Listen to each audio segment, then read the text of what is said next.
about when there literally is not enough oil available to meet the demand and needs of countries like the United States and China?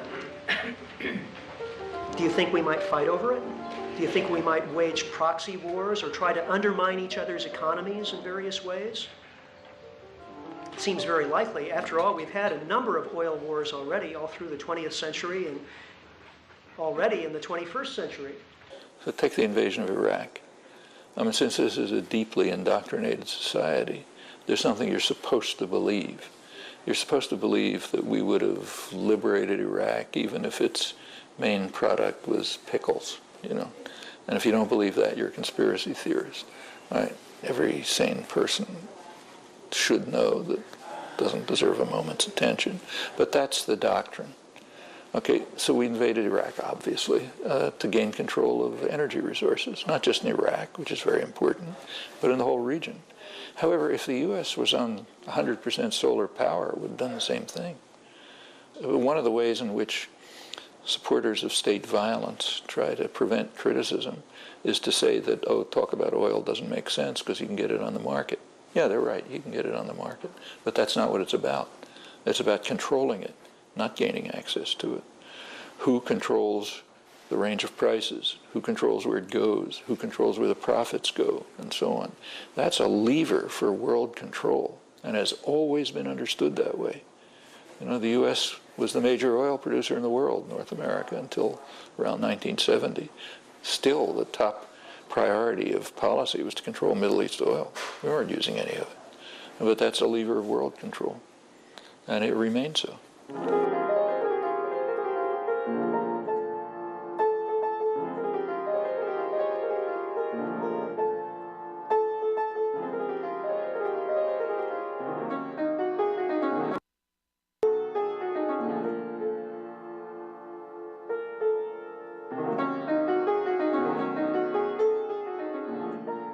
I was talking to my son the other day, and the question was, you know, what do you do when you're in a country that's, in your opinion, doing evil in your name? I mean, the parallels with Nazi Germany come to mind, in my opinion.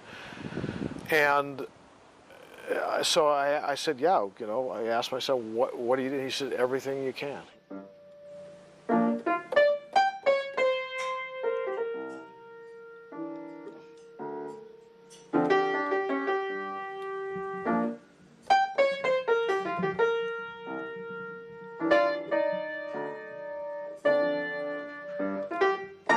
The U.S. was perfectly willing to invade Iraq, grossly violating international law, facing an extreme risk of increasing terror, which in fact happened. Increases the threat of proliferation, obviously. It tells every country in the world, if you don't want to be attacked by the mafia don, you better have a nuclear weapon. That's exactly what it tells them. So yes, it increases terror, it increases proliferation, devastating for Iraq, you know, harmful to the United States, but it doesn't matter. These are all minor facts in comparison with the need to maintain a world control.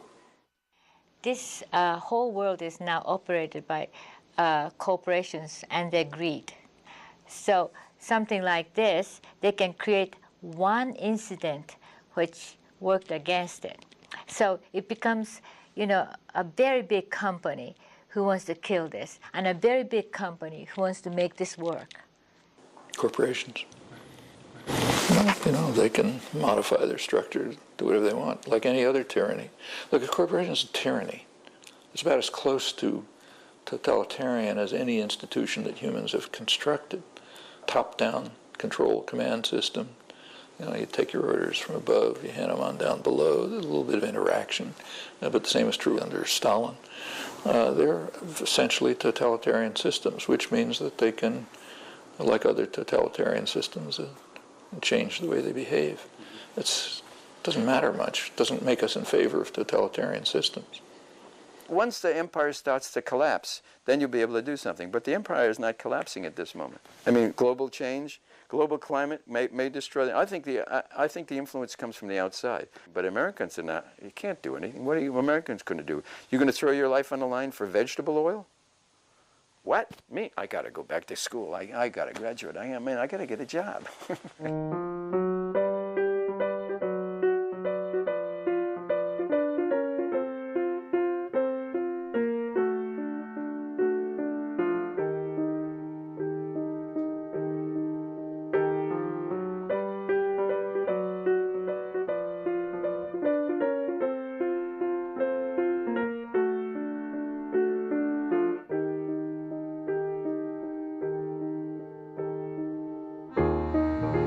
I mean, these structures are not graven in stone.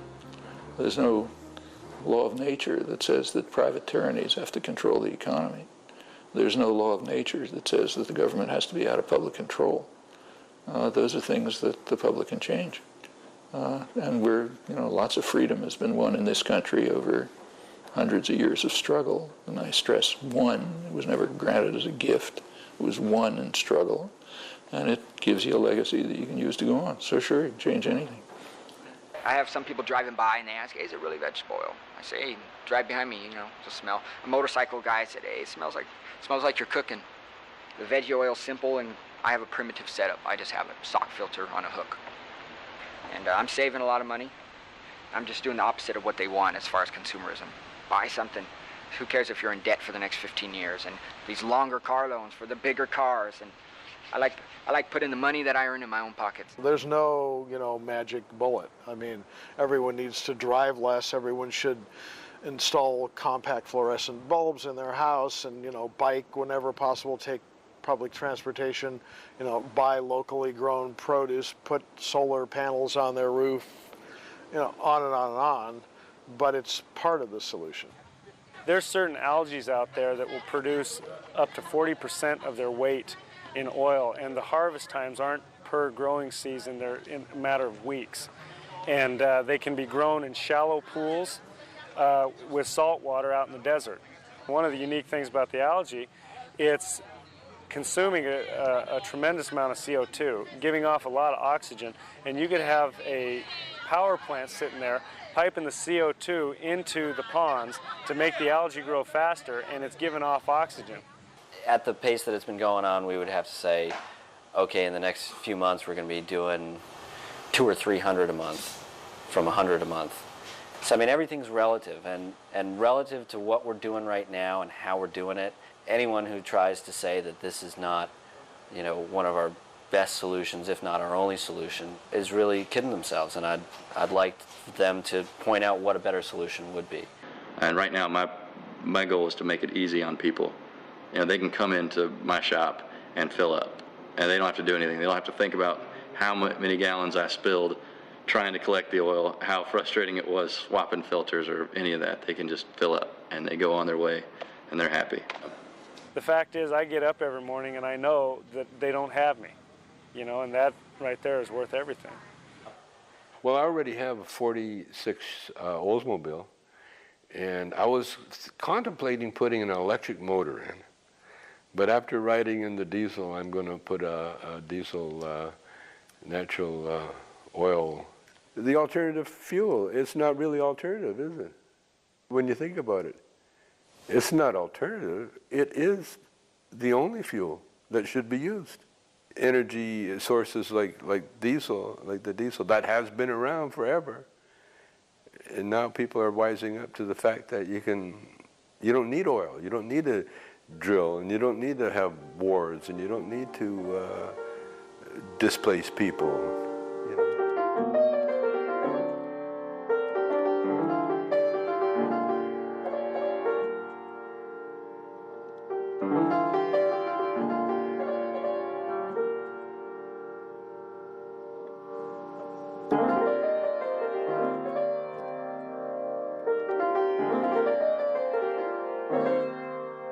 You plant a seed, a good seed will grow into trees. And if you plant a bad seed, it doesn't grow.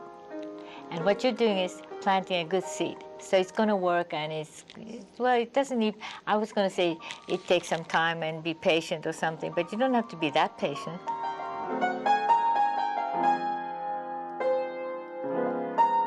Human existence on this planet is like a fart in a dust storm. It's like that. you know. You don't need much. I mean, you guys figured it out, man. You got your little bio car. There you go. You don't have to worry about gas expenses. And you live by example. You see, you take care of what you're doing. And if you're doing if what you're doing is right, people will just naturally copy you. You've changed my life. I like that. You know, changed my car. I want a diesel. But to get there, you have to always be very, very wise and clever. And it's wrong to think, okay, we want to do it just in a pure way. We have to involve everybody, and that includes devils as well. You know, let the devils dance with us. Well, that's a question for people like you to answer.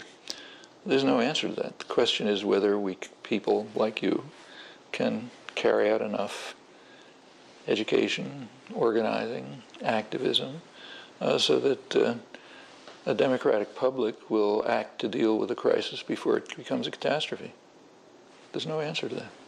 It's like an answer to the question, will there be a nuclear war? Yeah, there could be one tomorrow. In fact, the probability is not low, but it doesn't make any sense to try to predict it. It makes sense to try to do something about it. And there are things that can be done.